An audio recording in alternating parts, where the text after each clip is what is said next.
ಎಲ್ಲರಿಗೂ ಯೂಟ್ಯೂಬ್ ಚಾನಲ್ಗೆ ಸ್ವಾಗತ.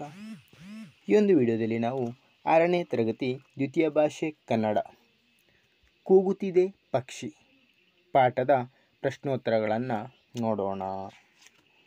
ಈ ಕೆಳಗಿನ ಪ್ರಶ್ನೆಗಳಿಗೆ ಒಂದು ವಾಕ್ಯದಲ್ಲಿ ಉತ್ತರಿಸಿರಿ. ಮೊದಲನೆಯ ಪ್ರಶ್ನೆ, ನಾರದ ಗಡ್ಡೆ ಎಲ್ಲಿದೆ? ಉತ್ತರ, ನಾರದ ಗಡ್ಡೆ ಕೃಷ್ಣಾ ನದಿಯಲ್ಲಿದೆ. ಎರಡನೆಯ ಪ್ರಶ್ನೆ, ಪಕ್ಷಿ ಕೂಗುತ್ತಿದ್ದ ಬೋಳು ಮರ ಯಾವ ರೀತಿ ಇತ್ತು? ಉತ್ತರ, ಪಕ್ಷಿ ಕೂಗುತ್ತಿದ್ದ ಬೋಳು ಮರ ಎಲೆಗಳಿಲ್ಲದೆ, ಹೂಗಳಿಲ್ಲದೆ, ಹಣ್ಣು ಕಾಯಿಗಳಿಲ್ಲದೆ ಒಣಗಿರುವ ರೀತಿ ಇತ್ತು. ಮೂರನೆಯ ಪ್ರಶ್ನೆ, ಮಕ್ಕಳು ಮಾಡಿದ ಸತ್ಕಾರ್ಯವನ್ನು ಪಕ್ಷಿಗಳು ಹೇಗೆ ಮೆಚ್ಚಿಕೊಂಡವು? ಉತ್ತರ, ಮಕ್ಕಳು ಮಾಡಿದ ಸತ್ಕಾರ್ಯವನ್ನು ಮೆಚ್ಚಿ ಪಕ್ಷಿಗಳು ಹಾಡಿದವು. ನಾಲ್ಕನೆಯ ಪ್ರಶ್ನೆ, ಮಕ್ಕಳ ಮನಸ್ಸಿಗೆ ಉಲ್ಲಾಸ ತಂದ ಸಂಗತಿ ಯಾವುದು? ಉತ್ತರ, ಬೋಳು ಮರವು ಮೊದಲಿನಂತೆ ಚಿಗುರೊಡೆದು ನಿಂತ ಸೊಬಗನ್ನು ಕಂಡು ಮಕ್ಕಳ ಮನಸ್ಸಿಗೆ ಉಲ್ಲಾಸವಾಯಿತು. ಐದನೇ ಪ್ರಶ್ನೆ, ಪಕ್ಷಿಯ ಮಾತುಗಳಿಗೆ ಬಶೀರ್ ಏನೆಂದು ಪ್ರತಿಕ್ರಿಯಿಸಿದನು?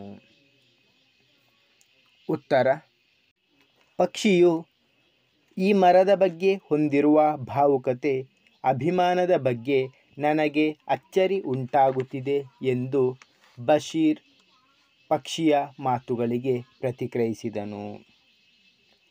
ಆರನೆಯ ಪ್ರಶ್ನೆ, ಪಕ್ಷಿಯ ಮಾತುಗಳನ್ನು ಕೇಳಿದ ದಿವ್ಯಾ ಯಾವ ತೀರ್ಮಾನಕ್ಕೆ ಬಂದಳು? ಪಕ್ಷಿಯ ಮಾತುಗಳನ್ನು ಕೇಳಿದ ದಿವ್ಯಾ ಊರಿಗೆ ಹೋಗಿ ಸಸ್ಯವೈದ್ಯರಿಂದ ಮರಕ್ಕೆ ಸೂಕ್ತ ಚಿಕಿತ್ಸೆ ಕೊಡಿಸಿ ಮರ ಉಳಿಸುವ ತೀರ್ಮಾನಕ್ಕೆ ಬಂದಳು.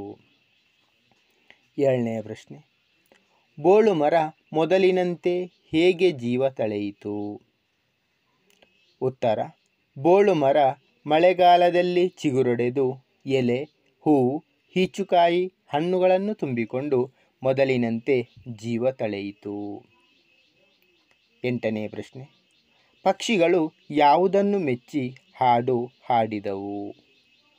ಉತ್ತರ, ಪಕ್ಷಿಗಳು ಮಕ್ಕಳು ಮಾಡಿದ ಸತ್ಕಾರ್ಯವನ್ನು ಮೆಚ್ಚಿ ಹಾಡು ಹಾಡಿದವು.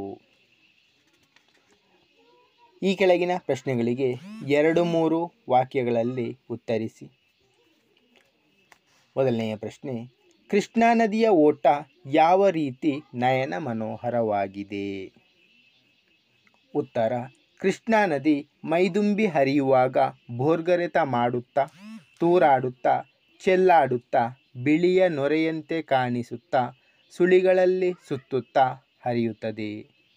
ಸೂರ್ಯನ ಕಿರಣ ನದಿಯ ನೀರಿನ ಮೇಲೆ ಬಿದ್ದು ಹನಿ ಹನಿಯು ಮುತ್ತಿನ ಮಣಿಯ ರೂಪದಂತೆ ಕಾಣಿಸುತ್ತಾ ನಯನ ಮನೋಹರವಾಗಿದೆ. ಮುಂದಿನ ಪ್ರಶ್ನೆ, ನಾರದ ಗಡ್ಡೆಯ ವಿಶೇಷತೆಗಳೇನು? ಕೃಷ್ಣಾ ನದಿಯಲ್ಲಿ ಹಲವಾರು ನಡುಗಡ್ಡೆಗಳಿವೆ. ಅವುಗಳಲ್ಲಿ ಸುಂದರವಾದ ಗಡ್ಡೆ ನಾರದ ಗಡ್ಡೆ. ಅದು ರಾಯಚೂರು ಸಮೀಪವಿದೆ. ಬಹಳ ಹಿಂದೆ ಇಲ್ಲಿ ನಾರದ ಮುನಿ ತಪಸ್ಸು ಮಾಡಿದ್ದರೆಂಬ ಪ್ರತೀತಿ. ಇಲ್ಲೊಂದು ಶಿವ ದೇವಾಲಯವೂ ಇದೆ. ಸದಾ ಹಚ್ಚ ಹಸುರಿನಿಂದ ಕೂಡಿ ಗಿಡ ಮರಗಳಿಂದ ಕಂಗೊಳಿಸುತ್ತಿದೆ. ಮುಂದಿನ ಪ್ರಶ್ನೆ, ಗಣೇಶನು ಪಕ್ಷಿಯನ್ನು ಏನೆಂದು ಪ್ರಶ್ನಿಸಿದನು? ಉತ್ತರ, ಗಣೇಶ ಪಕ್ಷಿಯನ್ನು, ಏ ಸುಂದರ ಪಕ್ಷಿಯೇ, ಎಲ್ಲರೂ ಸಂತೋಷದಿಂದ ಇದ್ದಾರೆ, ನೀನೇಕೆ ನೋವಿನಿಂದ ಕೂಗುತ್ತಿದ್ದೀಯಾ? ಏನದು ನಿನ್ನ ಅಳಲು ಎಂದು ಪ್ರಶ್ನಿಸಿದನು. ನಾಲ್ಕನೆಯ ಪ್ರಶ್ನೆ, ಬೋಳಾಗುವುದಕ್ಕೆ ಮೊದಲು ಮರದ ಸೊಬಗು ಹೇಗಿತ್ತೆಂದು ಪಕ್ಷಿಯು ವಿವರಿಸಿತು? ಉತ್ತರ, ಬೋಳಾಗುವುದಕ್ಕೆ ಮೊದಲು ಮರವು ಸೊಬಗಿನಿಂದ ಕೂಡಿತ್ತು. ಮರದ ತುಂಬ ಹಸಿರೆಲೆಗಳು, ಟೊಂಗೆ ಟೊಂಗೆಗೂ ಹೂವು ಹಣ್ಣು ಸಾವಿರಾರು. ತಂಪಾದ ನೆರಳು ಮನೆ ಮಾಡಿತ್ತು. ನೂರಾರು ಪಕ್ಷಿಗಳಿಗೆ ಆಶ್ರಯ ತಾಣವಾಗಿತ್ತು. ಐದನೆಯ ಪ್ರಶ್ನೆ, ಪಕ್ಷಿಗೆ ಮರದ ಮೇಲೆ ಪ್ರೀತಿ ಬೆಳೆಯಲು ಕಾರಣವೇನು? ಉತ್ತರ, ಪಕ್ಷಿಯ ಅಜ್ಜ ಅಜ್ಜಿ, ಅಪ್ಪ ಅಮ್ಮ, ಅಣ್ಣ ತಮ್ಮ, ಅಕ್ಕ ತಂಗಿ ಎಲ್ಲರೂ ಈ ಮರದಲ್ಲಿಯೇ ಹುಟ್ಟಿ ಬೆಳೆದವರು. ಈ ಪಕ್ಷಿಯು ಇಲ್ಲಿಯೇ ಹುಟ್ಟಿದ್ದು. ಇದರಿಂದಾಗಿ ಸಹಜವಾಗಿ ಪಕ್ಷಿಗೆ ಮರದ ಬಗ್ಗೆ ಪ್ರೀತಿ ಬೆಳೆಯಲು ಕಾರಣವಾಯಿತು. ಆರನೆಯ ಪ್ರಶ್ನೆ, ಸಸ್ಯವೈದ್ಯರು ಮರವನ್ನು ಹೇಗೆ ಉಪಚರಿಸಿದರು? ಉತ್ತರ, ಸಸ್ಯವೈದ್ಯರು ಮರವನ್ನು ಸಂಪೂರ್ಣವಾಗಿ ನೋಡಿದರು, ಟೊಂಗೆಯನ್ನು ಗಮನಿಸಿದರು, ಏನೇನೋ ವಿಚಾರ ಮಾಡಿ ಬೇರುಗಳಿಗೆ ಚುಚ್ಚುಮದ್ದು ನೀಡಿದರು, ಒಣಗಿದ ಭಾಗಕ್ಕೆ ಔಷಧಿ ಸವರಿದರು, ಮರದ ಬುಡಕ್ಕೆ ಗೊಬ್ಬರ ಹಾಕಿ ನೀರುಣಿಸಿದರು. ಈ ಕೆಳಗಿನ ಮಾತುಗಳನ್ನು ಯಾರು ಯಾರಿಗೆ ಹೇಳಿದರು ತಿಳಿಸಿರಿ. ಮೊದಲನೆಯ ಪ್ರಶ್ನೆ, ನೀನೇಕೆ ನೋವಿನಿಂದ ಕೂಗುತ್ತಿದ್ದೀಯಾ? ಈ ಮಾತನ್ನು ಗಣೇಶನು ಪಕ್ಷಿಗೆ ಕೇಳಿದನು. ಎರಡನೆಯ ಪ್ರಶ್ನೆ, ಈ ಮರದ ಮೇಲೆ ಅಷ್ಟೊಂದು ಪ್ರೀತಿಯೇ? ಈ ಮಾತನ್ನು ಲತಾ ಪಕ್ಷಿಯನ್ನು ಕೇಳಿದಳು. ಮೂರನೆಯ ಪ್ರಶ್ನೆ, ನಾನು ಇಲ್ಲಿಯೇ ಜನ್ಮ ತಳೆದೆ. ಉತ್ತರ, ಈ ಮಾತನ್ನು ಪಕ್ಷಿಯು ಮಕ್ಕಳಿಗೆ ಹೇಳಿತು.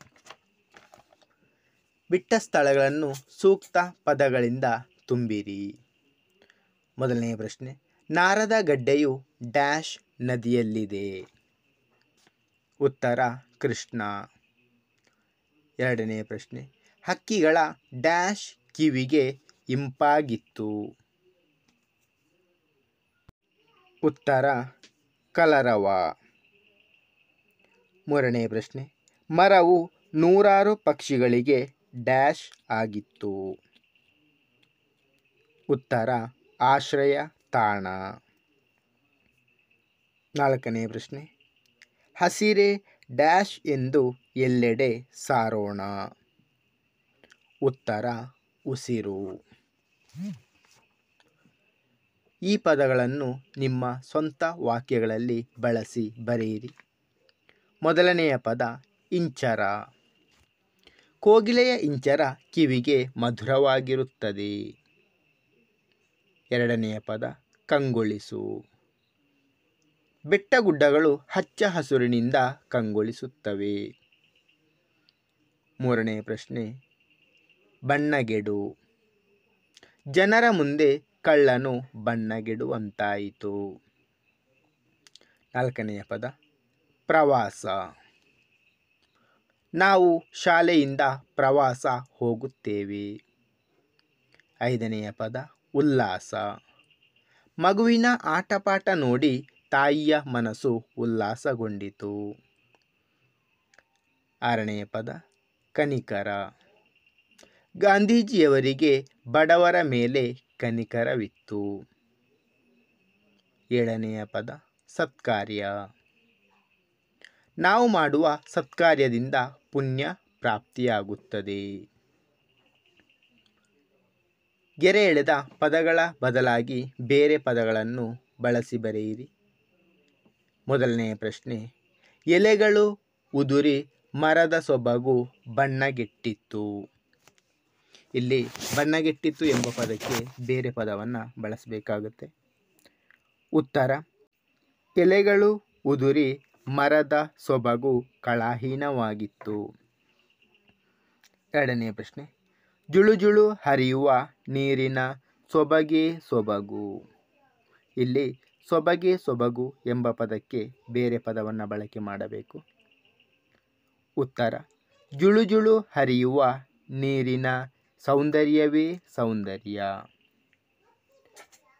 ಮೂರನೆಯ ಪ್ರಶ್ನೆ, ಮರದ ಟೊಂಗೆ ಟೊಂಗೆಗಳಲ್ಲಿ ಹೂವು ರಾರಾಜಿಸಿದವು.